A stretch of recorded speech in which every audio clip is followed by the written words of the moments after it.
အားလုံးမင်္ဂလာပါခင်ဗျာအခုလိုအားလုံးနဲ့တွေ့ကြရတဲ့အတွက်အယံဝမ်းသာပါတယ်ကျွန်တော်ဒီညကျွန်တော်တို့အိမ်မက်ဆောင်ရာသပိုင်းစီဇန်1 Grand Final နောက်ဆုံးညလေးမှာဆရာဆုံး30ရဲ့ကဘာတီတီရေးဆိုတဲ့စီးရီးနဲ့ဖြောပြပြရစေ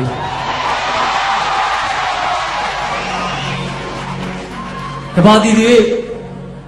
ကျွန်တော်ချစ်တဲ့ဂီတကဘာကြီးကိုကူညီနိုင်ပါခင်ဗျာ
ကြောင့်လဲဆိုဆွမ်းကုန်အောင်ပွင့်နေ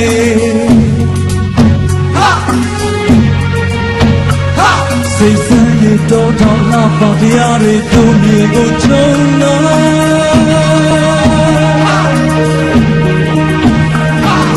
တို့ရတို့မြေတို့ပိုင်ခဲ့တာတို့မြမပြေသမိုင်းကောင်းများသာရှိသေးလေဝိုင်းဝန်းလို့တဲ့ထိမ့်သိမ့်ကြသူပါဒီတွေ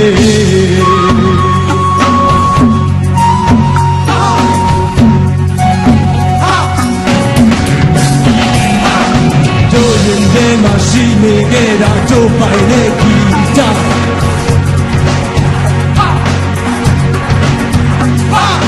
လောကကြီးရဲ့တေးတံကြားမှာပြုံးပြော်နိုင်သေးတာ